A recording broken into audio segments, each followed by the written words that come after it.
If you have done something in the past, you better start confessing. As I was not with you in the time past committing the atrocity, I shouldn't be here suffering for things I know nothing about. You better start talking now.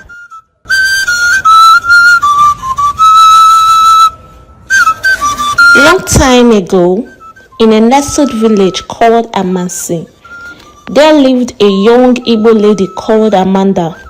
She was married to Ikechukwu, and for 8 years, they kept praying to God to remember them with a child at least. Ikechukwu was tired, and he started maltreating Amanda and called her deadlock.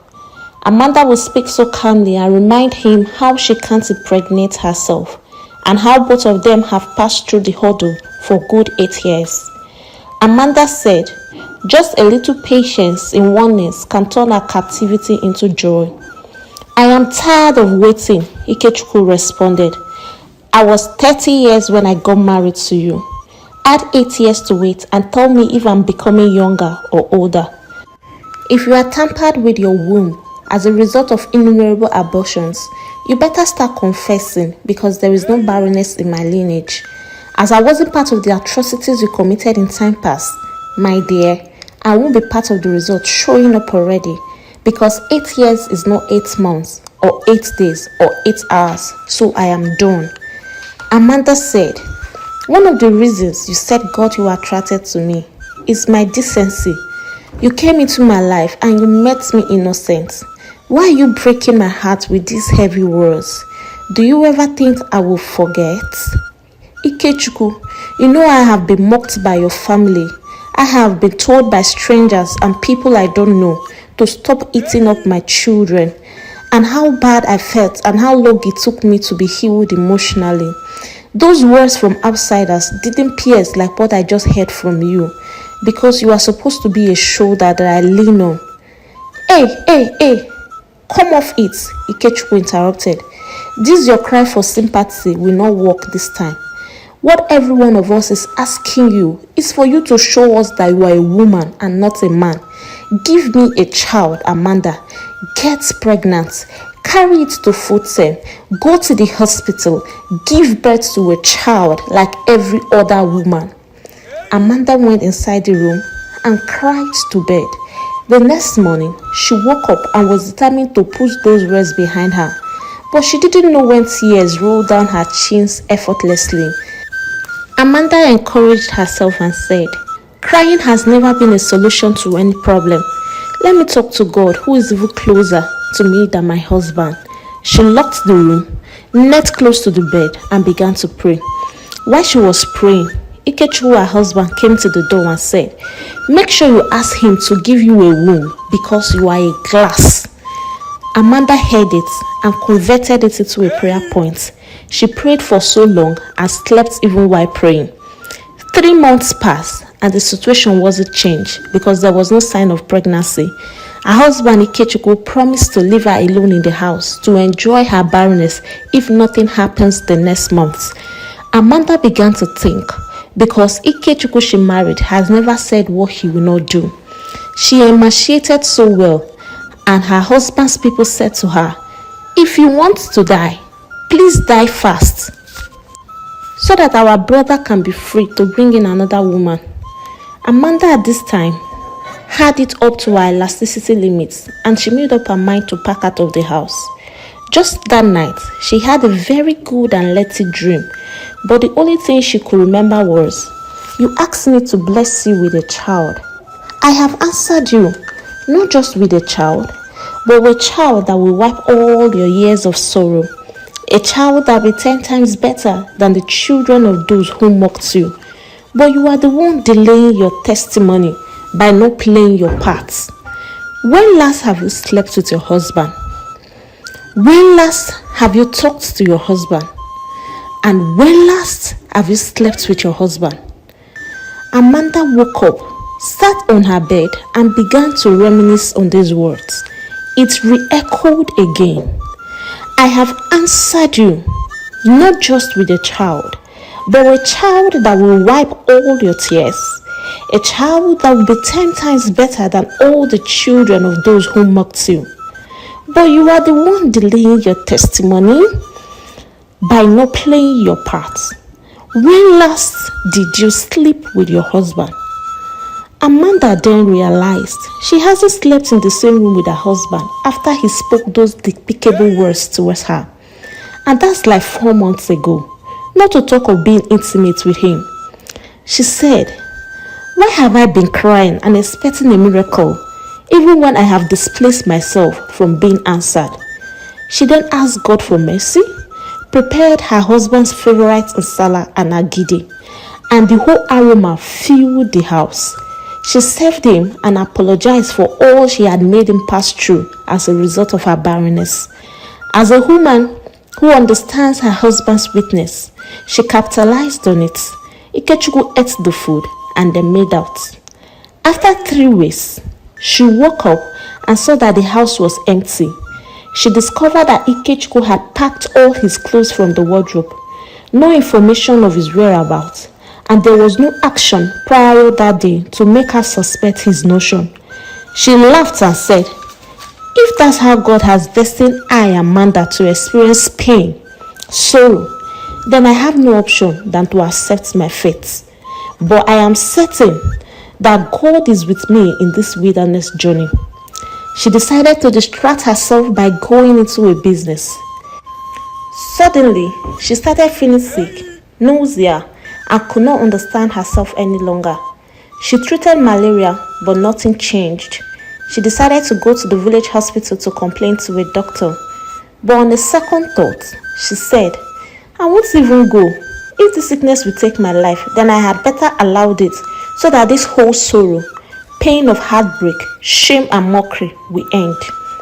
In her place of business, she will so sleep that customers will always be the ones waking her up to attend to them. On a fateful Tuesday, one of her good customers said to her, "Congratulations, Amanda." She reluctantly answered, "Thank you," because she didn't understand why she was being congratulated. The customer then said to her, "Pregnancy doesn't hide, especially to those who had experienced it before. When we see people who are taken in, we know almost immediately. I am so happy for you. Finally, the Lord had turned your captivity into joy. Congratulations once again, my very good friend." Amanda said, "Thank you very much," attended to her quickly, and decided to close for the day. On her way, she decided to get a pregnancy strip to confirm what her ears just heard. She got home, went straight to the bathroom, did the test, and it came out positive. Right there, she said, "The miracle is now in my home. And I, who they call barren, I, who Ikechukwu called a glass, has now become fruitful." What would have happened if I didn't have that dream that night? And what would have also happened if I didn't obey immediately? God, you know the hearts of men. You knew Ikechukwu had nurtured the plan of packing out of the house to an unknown place, and you came to me in the dream to instruct me on what to do. She danced in so much appreciation to God. The next day, she woke up in time, had a bath, dressed up so nicely, wore a smiling face, and said, "Hospital, here I come, because this is not what I thought would claim my life, but it is an answered prayer that's ended 8 years of mockery, 8 years of shame, 8 years of loneliness." She got to the hospital, registered for antenatal, and was so intentional in keeping to all the terms given to her by her doctor.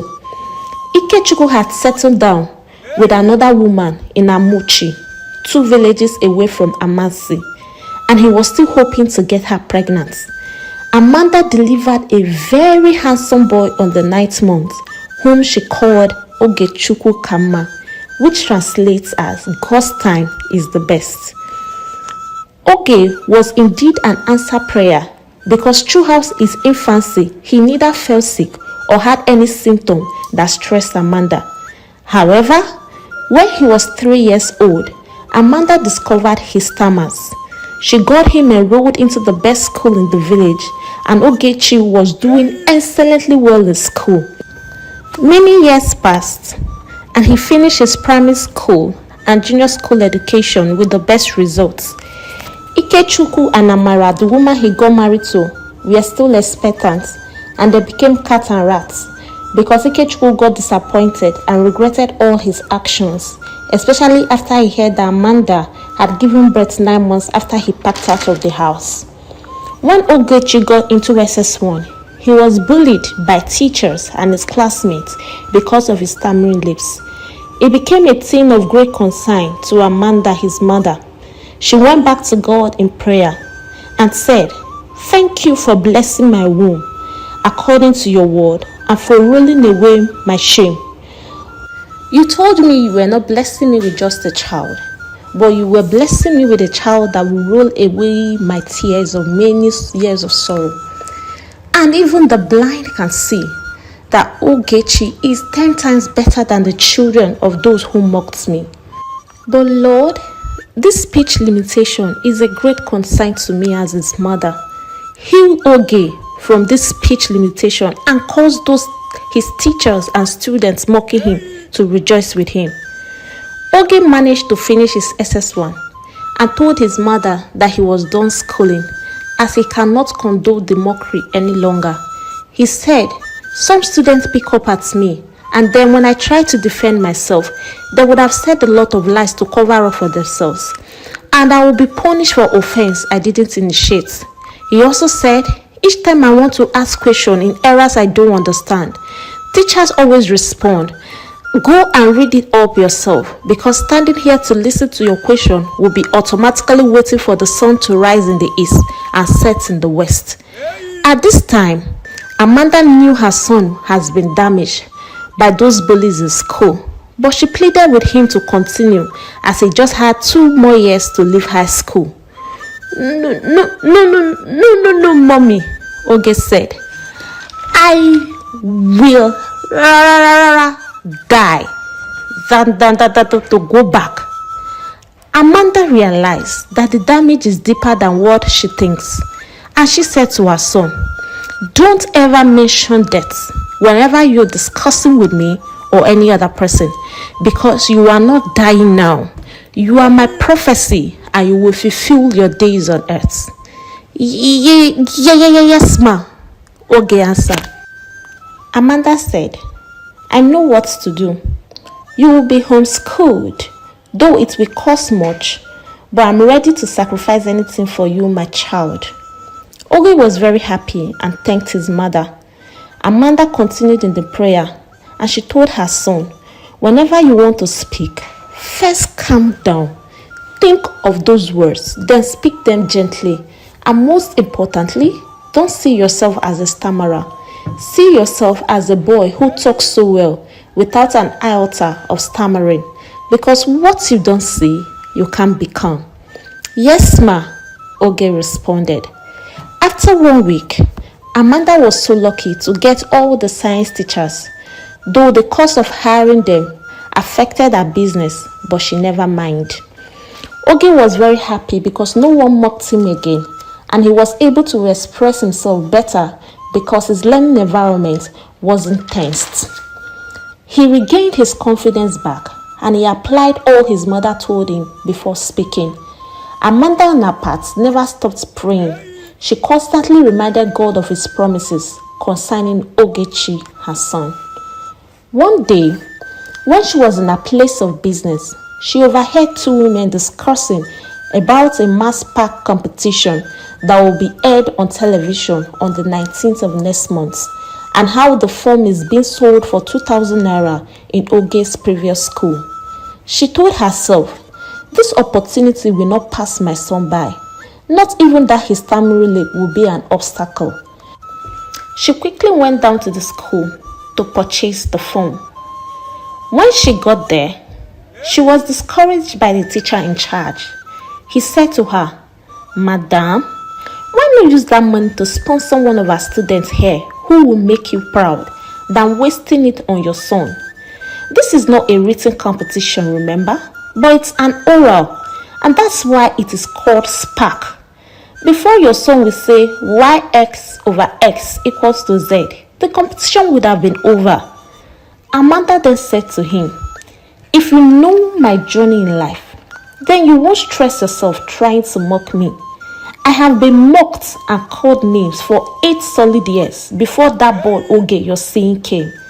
I developed a thick skin to shield me from the mouth of the world, and today a lot of them had buried their heads in shame. You see that boy Oge? His success will make you regret these words you have spoken today. But then it would have been too late. She collected the form, dropped the money on the table, and left. When she got home, coincidentally, Oge's maths teacher was with him, and she said, I just bought this form for the maths competition which will take place next month. Kindly put in all your efforts to see that this boy is prepared for that competition. Yes, ma, the maths teacher responded. But, mommy, Oge said, how can I win this competition? With stammering. Before saying the word, someone else could have answered. Don't say that, Amanda said.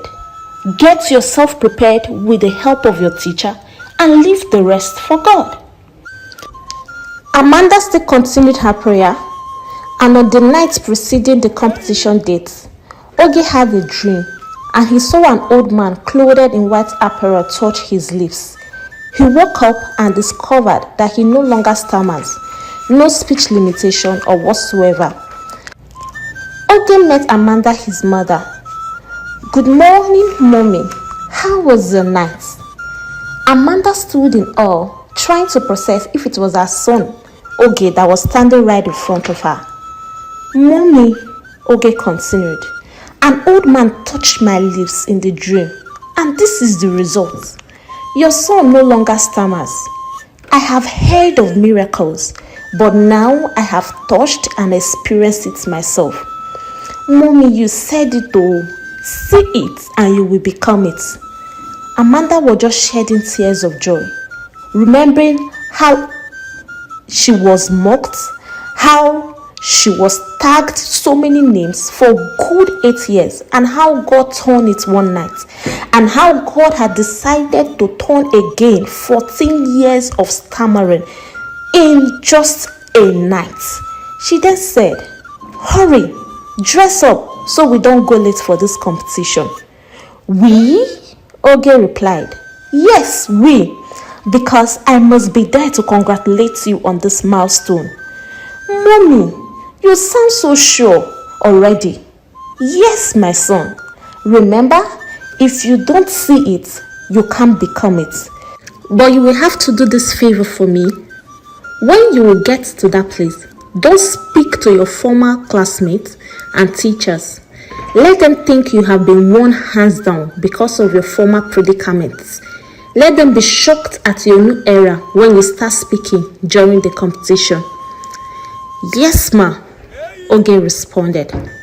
They got to the venue, and within 5 minutes of their arrival, the competitors were called on. The former classmates of Oge already saw him as a walkover, but to their greater amazement, Oge passed the first stage and the second stage and spoke like someone who has no speech predicament. It was time for the final stage of the competition, and the questions were upgraded, and only Oge got 97% as the other students weren't prepared in that light. Oge was declared the winner and awarded millions of naira and complete scholarship to the university. However, something happened. When Oge was asked to give his vote of thanks, he said, I want to thank God who has made this possible, and I also want to appreciate my mother, pointing over to where his mother was sitting. That woman you are seeing over there is a pure definition of strong woman. She waited for good 8 years before I was conceived. My father, whom I have never met all my life, packed out of the house without informing her because she was barren. Little did he know that I was already sitting pretty in the womb. I came out too with speech limitation, and I was enrolled into the best school. But I dropped out because some teachers and my classmates bullied me because of my predicaments. At this time, those teachers and students had already buried their heads in shame. forgetting that I didn't create myself. They left me damaged. But that woman you're seeing over there, my very own good mother, brought life back to me. She employed good science teachers and they were homeschooling me at the expense of her business. My mom's once flourishing business is in that shape today because of me, Oge. She bought the phone even when I didn't believe in myself because I thought of how I can answer these spark oral questions with stammering.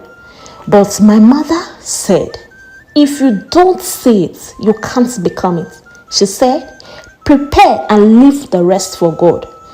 I watched how she prayed and how she fasted to God to heal me from stammering. And just last night, in my dream, I saw an old man touch my lips. And the result is the Oge that most of you, especially my former teachers and classmates, are surprised seeing speaking fluently.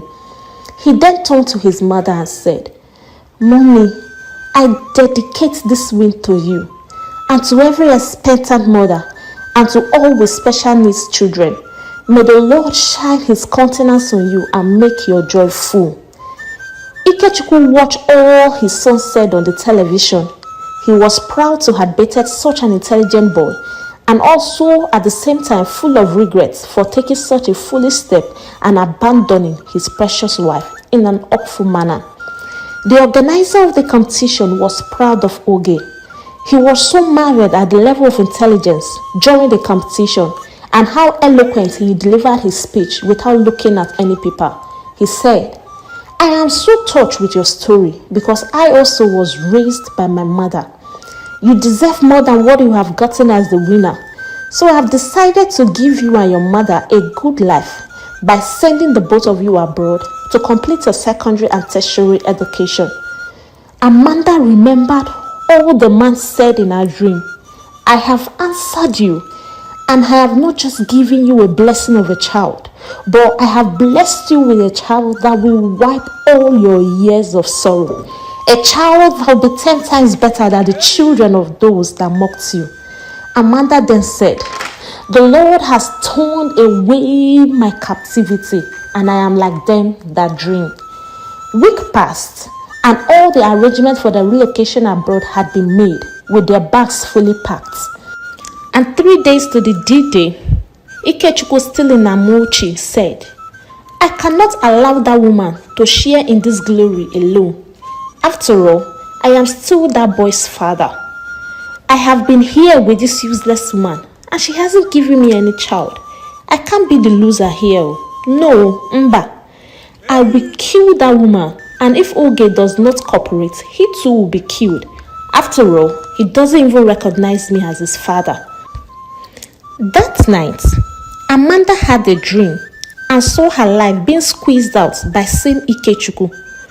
She woke up and was surprised because the said man left over 14 years with no message from anywhere. Could it be that he watched his son's performance on television and has planned to deal with me? She questioned. We have barely 2 more days to go, and the enemy to this my testimony must not prevail. So she quickly packed all her luggages to her place of business and locked everywhere properly. It was just a day to their journey, and Ikechukwu surprisingly showed up in the evening and asked for forgiveness.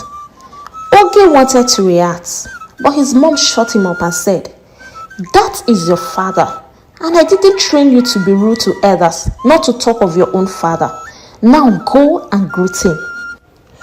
Amanda then continued and said, Ikechukwu, I have no reason whatsoever not to forgive you, because I am the woman God has shown mercy. So my husband, you are welcome back home. But you didn't even tell me you were coming today, and there is nothing that I have cooked or that is available to cook for you. So you will please permit me to hastily go to the market with Oge to get fish, meat and spices to prepare your favorite nsala and agidi. Ikechukwu was happy and said in his mind, fool, you think I will sit and watch you enjoy alone with my son? Your end is tonight. Amanda and Oge hastily left for the market. But Oge was surprised when his mom diverted. "Mommy, where are we going to again? You know we are traveling very early tomorrow and we need to hurry up in whatever we are doing in order to sleep in time." Amanda then responded, "Oge, my son, do you trust your mother?" "100%, ma," Oge responded. "Then be calm and ask no further question." Then went to her shop. She opened it and Oge was surprised to see all their luggages and everything they would be needing to get ready for the journey in the shop. They entered and she locked up everywhere and said to her son, "We will sleep here and move from here before people wake up tomorrow morning. I've already contacted a driver that will pick us up as early as 5 o'clock. The reason I'm doing this will be known to you when we land." Ikechukwu waited and waited, but all his wait was in vain, as Amanda and Oge never returned. He lived in his house alone, in regret and in despair, while Amanda and Oge became so wealthy and enjoyed life to the fullest overseas. Hello, African Tales by Karma Tribe. I know you enjoyed the story as well. Please let me read in the comment section what you like about the story, and if you learned anything, I will also want to read with you. Till I bring another story your way some other time, it's a bye from here. God bless you.